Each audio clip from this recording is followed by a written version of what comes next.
vous propose d'organiser ce petit webinaire en 6 temps. D'abord nous présenter, ensuite vous présenter le contexte réglementaire de la messagerie sécurisée de santé, vous expliquer ce qu'est la messagerie sécurisée de santé et pourquoi l'utiliser, quels sont les professionnels qui peuvent l'utiliser, comment s'équiper et une fois que vous êtes équipé, vous avez fait le plus dur. Il faut ensuite pouvoir échanger de manière sécurisée, donc comment convaincre vos correspondants pour s'équiper en messagerie sécurisée de santé. Peut-être Arsène, je te laisse te présenter. Ouais. Du coup, Arsène Poirier, moi je suis chef de projet au groupement e-santé, donc sur la messagerie sécurisée de santé et particulièrement sur la solution du coup régionale que nous on propose, donc e-santé mail. Et moi, donc Laura Weber, je suis chef de projet Ségur médico-social au GRAD, donc j'accompagne les établissements médico-sociaux dans le déploiement des services SOC du Ségur, dont la messagerie sécurisée de santé. Et donc Arsène et moi, on travaille au GRAD, c'est le groupement régional d'appui au développement de la e-santé. On est un opérateur de l'ARS en fait pour déployer tout ce qui est outils numériques et pour faciliter la coordination et la prise en charge des personnes que vous accompagnez. On travaille sur toute la région avec des référents par département et donc notre objectif, c'est de vous aider dans le déploiement des outils et des solutions numériques. Et parmi ces outils, donc il y a la messagerie sécurisée de santé et on peut vous accompagner à la fois dans l'équipement parce qu'on est opérateur de messagerie sécurisée de santé et aussi dans l'utilisation et c'est l'objet de notre webinaire aujourd'hui. Donc pour démarrer le webinaire, on va vous présenter un petit peu le contexte réglementaire. Alors, à partir du moment où vous échangez des données sensibles, donc par données sensibles, on entend bien sûr les données de santé, mais aussi en fait toutes les données qui ont un caractère personnel, c'est-à-dire qu'une histoire de vie d'une des personnes que vous accompagnez est considérée comme une donnée sensible. Et donc à partir du moment où vous échangez ces données sensibles, il est obligatoire d'utiliser un canal sécurisé. Et la messagerie sécurisée de santé fait partie des canaux sécurisés, mais ce n'est pas le seul. Donc ces données personnelles sont protégées par la loi et en fait, l'utilisation de la messagerie sécurisée de santé permet de respecter cette obligation, de sécuriser et de faciliter les échanges avec la transmission des données sensibles sur les usagers que vous accompagnez. La messagerie sécurisée de santé, donc comme je dis, c'est pas le seul moyen d'utiliser un canal sécurisé. Vous avez aussi l'utilisation du DMP ou d'autres canaux. La messagerie sécurisée de santé, c'est le nom d'un système qui va vous permettre de communiquer de manière sécurisée. Donc, il n'y a pas qu'une seule messagerie sécurisée de santé et on verra après, il n'y a pas qu'un seul fournisseur possible. Tous les professionnels de vos structures qui sont habilités à échanger des données de santé ou des données sensibles sont concernés par la messagerie sécurisée de santé.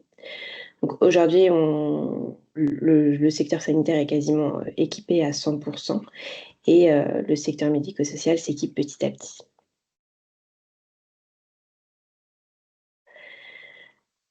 Il y a 3 articles de loi qui régissent le partage des données de santé. Le premier, c'est l'article L110-4 du Code de la santé publique. Et cet article, en fait, il précise que l'échange des informations doit se faire entre professionnels habilités par la loi. On y reviendra tout à l'heure avec la liste des professionnels habilités par la loi. Mais il précise aussi cet article que seules les informations qui sont strictement nécessaires à la coordination ou à la continuité des soins doivent être échangées par messagerie sécurisée de santé. C'est-à-dire qu'on n'échange pas tout et n'importe quoi par messagerie sécurisée de santé. L'article suivant, c'est l'article 111-8 du Code de la santé publique. Et donc cet article, il précise qu'il est obligatoire d'utiliser un moyen sécurisé pour échanger des données sensibles et que la personne accompagnée doit être informée que vous utilisez la messagerie sécurisée de santé. Donc ça peut être une information qui passe soit par le livret d'accueil, soit par le contrat de séjour, soit par une information écrite, autre, etc. Et donc, il faut informer la personne accompagnée que vous utilisez une messagerie sécurisée de santé pour échanger des informations sensibles sur elle. Le troisième article, c'est l'article R110-2 du Code de la santé publique et c'est cet article qui liste en fait les professionnels qui sont habilités par la loi pour échanger des données sensibles. Et je crois qu'Arsène y reviendra tout à l'heure. Vous avez aussi un guide qui reprend du coup toute la liste des professionnels habilités, mais c'est un article qui liste en fait toutes les professions habilitées, et parmi cette liste, il y a les professionnels du médico-social. La messagerie sécurisée de santé, donc qu'est-ce que c'est et pourquoi l'utiliser?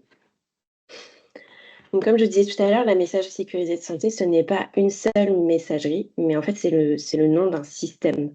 Comme aujourd'hui, pour une messagerie classique, on pourrait utiliser Outlook, Gmail, etc.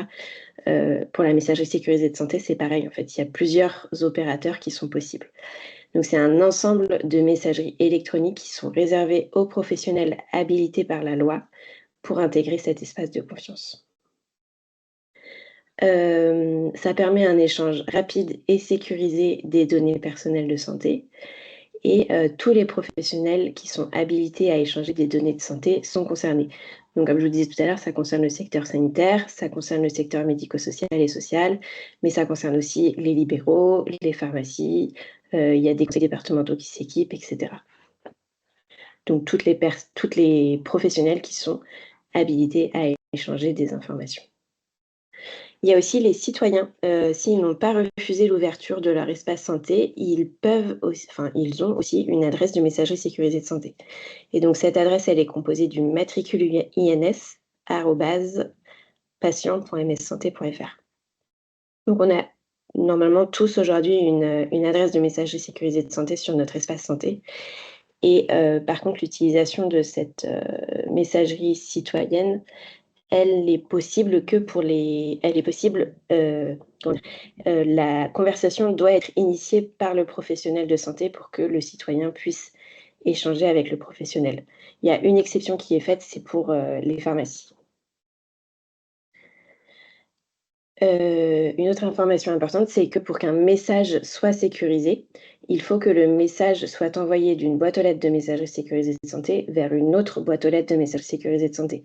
Si le message est envoyé d'une boîte aux lettres classique, à une boîte aux lettres classique ou d'une boîte aux lettres classique, il ne sera pas sécurisé. Donc pour qu'il soit sécurisé, ça doit se faire de bout en bout, c'est-à-dire d'une boîte aux lettres sécurisée vers une autre boîte aux lettres sécurisée. Et il existe 3 types de boîtes aux lettres sécurisées de messagerie sécurisée de santé. Je crois qu'Arsène y reviendra tout à l'heure un peu plus en détail, mais pour bien que vous compreniez les 3 types de boîtes aux lettres, je vais les décrire rapidement. Donc la première, c'est la boîte aux lettres nominative. C'est une boîte aux lettres qui est personnelle, donc c'est-à-dire au nom du professionnel, et elle peut être utilisée par un seul professionnel. Elle est accessible à tous les professionnels qui sont habilités à échanger des données de santé et des données à caractère personnel. Et elle est forcément associée soit à un numéro RPPS, soit à un numéro RPPS+. Le deuxième type de boîte aux lettres, c'est la boîte aux lettres organisationnelle, et donc là, elle est accessible à plusieurs professionnels. Ça va être, par exemple, le nom de la structure .serviceide nom de l'opérateur mssanté.fr. Donc là, ça va concerner plusieurs professionnels qui participent à la prise en charge d'une personne, et ça permet à plusieurs professionnels d'une structure ou d'un service de recevoir, sur une même boîte aux lettres, les informations sur la prise en charge des personnes. La boîte aux lettres organisationnelle, c'est la boîte aux lettres qui est la plus utilisée dans les ESMS aujourd'hui, parce qu'en fait, elle permet d'assurer la continuité de la prise en charge au sein d'une structure. Et le dernier type de boîte aux lettres, c'est la boîte aux lettres applicative. Donc là, ça va être par exemple ne pas répondre @mssanté.fr. Et celle-là, elle est utilisée principalement à des fins d'envoi ou de réception automatisée. Et de plus en plus, il y a des éditeurs, alors Arsène détaillera peut-être un peu plus tout à l'heure, mais il y a des éditeurs qui demandent la création de boîtes aux lettres applicatives au niveau du finesse juridique pour les organismes gestionnaires, pour en faire un espèce de connecteur entre la solution MS Santé et le logiciel.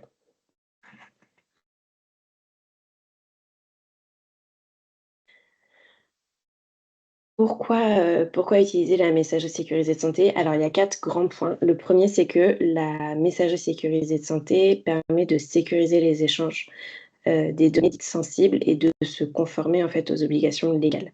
C'est-à-dire que ces données ne peuvent pas être échangées par une messagerie classique et donc l'AMS Santé va permettre de protéger les données des personnes et aussi de protéger les professionnels qui travaillent au sein des structures, parce qu'ils ont l'obligation d'échanger de manière sécurisée. La deuxième chose, ça va être de favoriser les échanges dématérialisés et structurés avec, les personnes avec qui vous échangez de manière habituelle.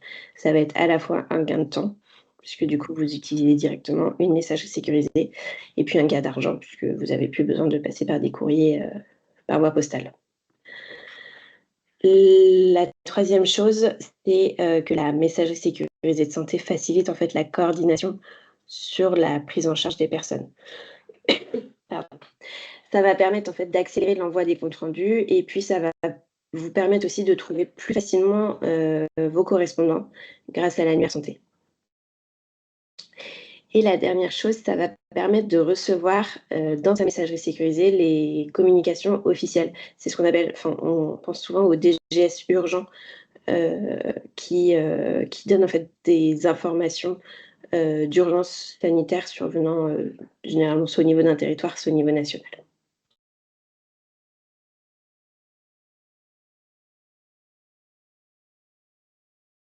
On va voir maintenant quels professionnels peuvent accéder au système MS Santé. On l'a déjà un petit peu vu au début avec Laura, mais l'idée c'est que pour utiliser la messagerie sécurisée, il faut être donc habilité à échanger des données de santé. Pour cela, il faut donc avoir également un numéro RPPS ou RPPS+.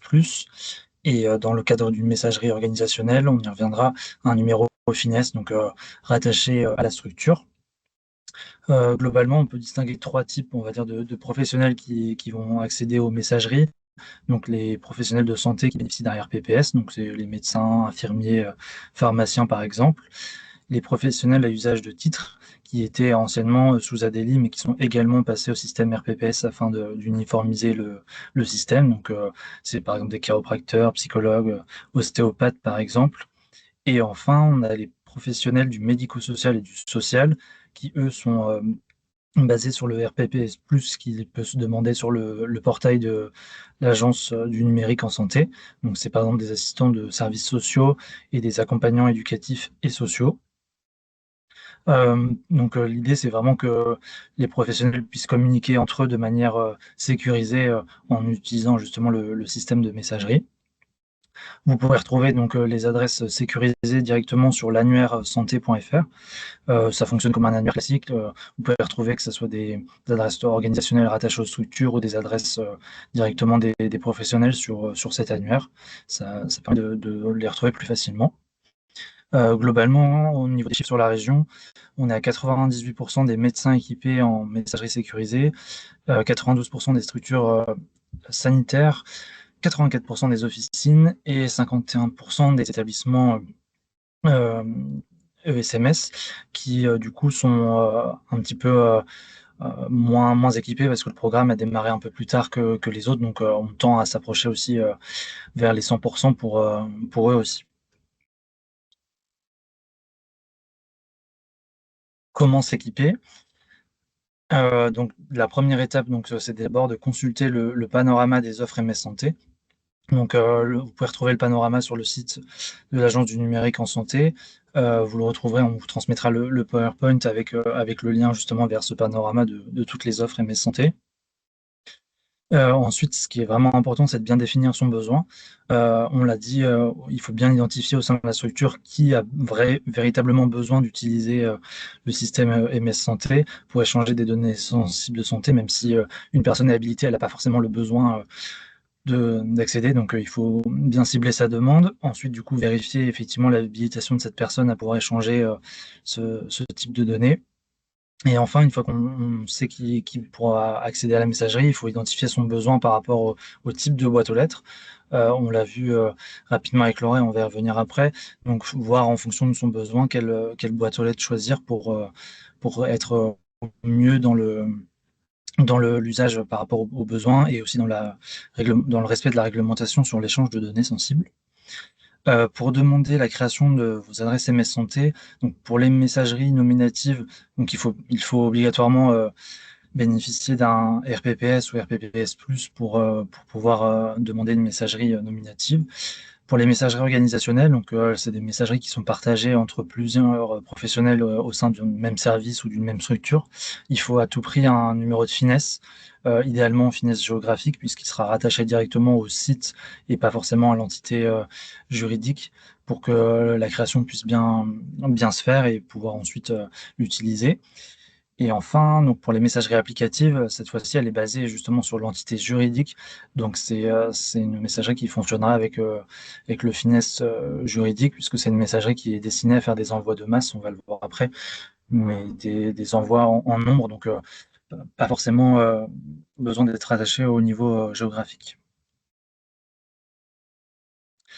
Ensuite, donc par rapport aux messageries, donc on va venir dessus. Les messageries donc nominatives qui sont prénom.nom. Donc le prérequis est être habilité à échanger des données MS Santé et avoir son RPPS, RPS+.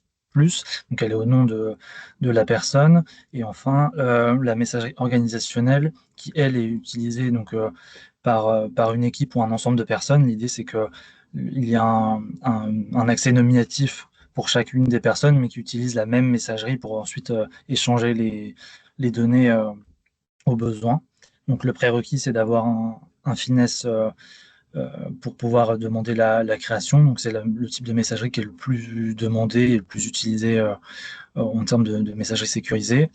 Et enfin, donc on a la messagerie applicative qui est un petit peu plus complexe où du coup, donc, je le disais avant, c'est des envois qui vont être du coup automatisés via un logiciel métier. Il est vraiment impératif pour la boîte applicative d'avoir un logiciel métier pour pouvoir intégrer directement la messagerie dans le logiciel métier, et ça permettra de faire des envois en masse et également de la réception pour pouvoir automatiser directement les échanges. Donc encore une fois, il faut avoir un finesse pour pouvoir bénéficier de cette messagerie applicative. Concernant le traitement des données de santé par des professionnels du médico-social, donc on l'a vu en tout début, il y a un cadre avec des lois à respecter. On vous a mis un petit focus sur le cadre juridique qui vous permettra de bien appréhender ces notions directement sur le site en lien. Et c'est ce document qui vous liste aussi les professionnels qui sont habilités à échanger de manière Mmh. sécure. Concernant du coup l'accompagnement du notre groupement, nous on propose donc on peut vous aider à mettre en place le système MS Santé, mais on a aussi du coup notre propre messagerie sécurisée qui s'appelle e-santé mail. Donc c'est la solution régionale de messagerie sécurisée proposée par notre groupement. Donc elle est homologuée MS Santé, elle a été du coup elle répond du coup à toutes les normes qui sont définies par l'Agence du numérique en santé pour pouvoir être opérateur de messagerie sécurisée. Ça permettra donc de bien protéger vos données par voie électronique. Globalement, donc, pour bénéficier de notre solution, il faut être adhérent du coup, au groupement e-santé Pays de la Loire. Et du coup, grâce à l'adhésion, vous pourrez bénéficier de la messagerie. L'inscription se fait via notre formulaire en ligne, donc, dont vous avez le lien. C'est un formulaire où vous pouvez directement effectuer vos demandes. C'est uniquement pour les demandes de messagerie nominative et organisationnelle. Les messageries applicatives, on le remettra à la fin, mais il faut nous contacter directement sur l'adresse équipe MS Santé, parce que la configuration est un peu plus technique, donc on a besoin d'échanger avec vous par mail au préalable. Et il faut également disposer d'un email de contact nominatif pour donc les adresses, les trois types d'adresses pour qu'on puisse échanger avec vous, et surtout pour les adresses nominatives et organisationnelles, vous envoyer les accès, vos identifiants et comment accéder à la messagerie.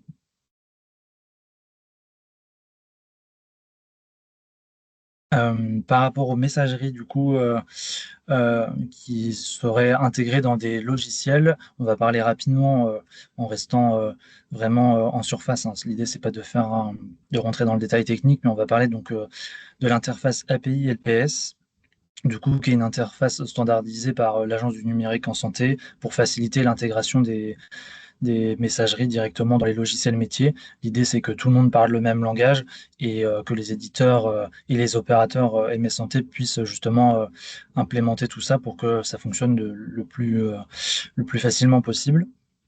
Donc l'idée, oui, c'est d'être interopérable, donc avoir une compatibilité entre donc, les logiciels métiers de vos éditeurs et notre solution d'adresse MS Santé.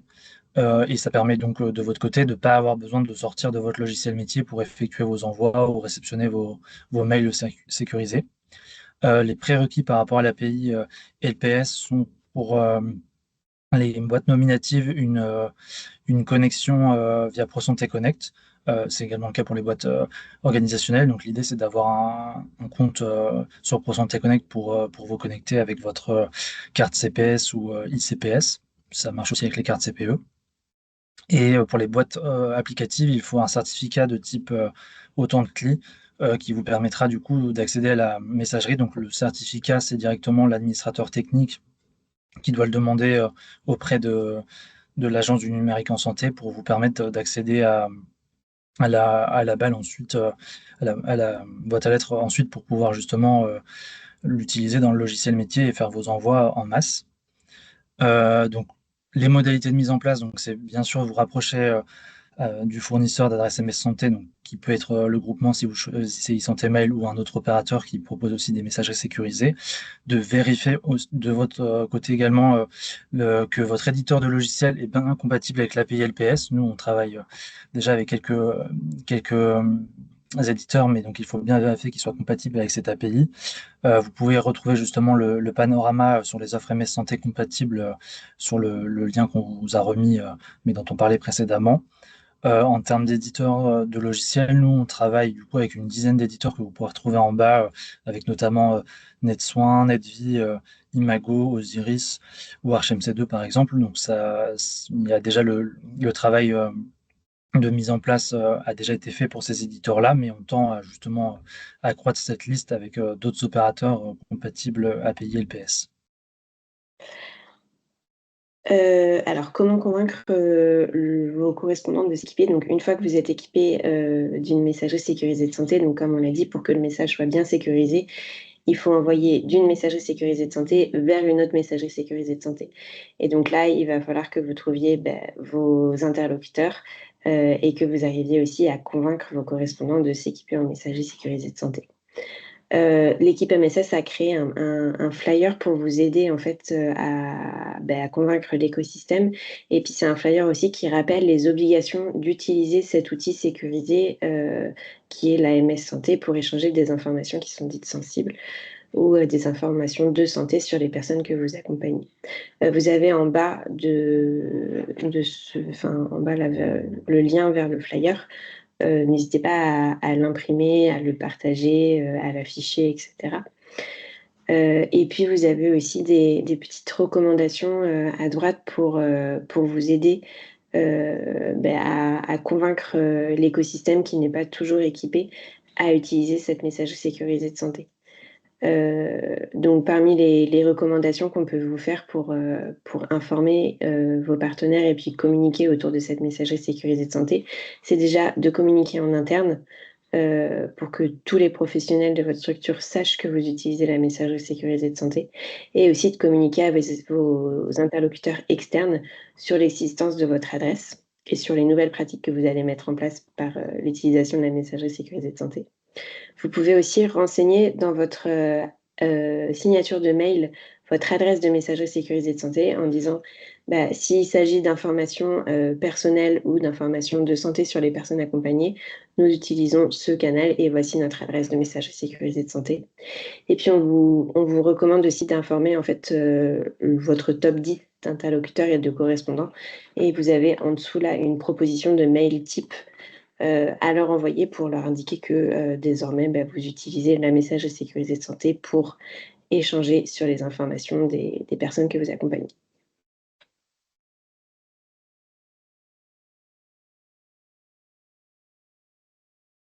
En termes du coup de ressources que on peut aussi vous fournir, vous retrouverez les liens directement sur la slide du PowerPoint. On a un petit kit MS Santé pour vous redonner un peu les informations principales pour déployer la messagerie et comment elle fonctionne.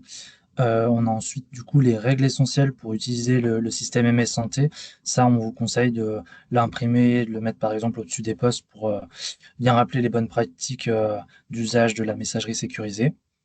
On a également une petite vidéo de 3 minutes qui permet de présenter rapidement la solution et le système, pardon, même MS Santé.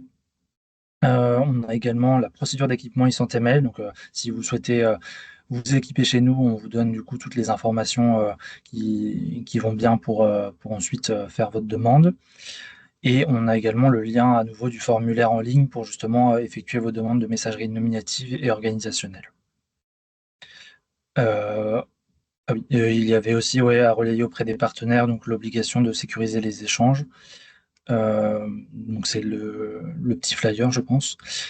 Et au niveau de notre adresse d'équipe dont je parlais tout à l'heure, notamment pour les demandes de messagerie applicative, c'est l'adresse qu'on voit en dessous, donc mssanté@isanté-paysdelor.fr. Si vous avez des questions ou vous souhaitez vous équiper sur une messagerie applicative, n'hésitez pas à nous écrire à cette adresse.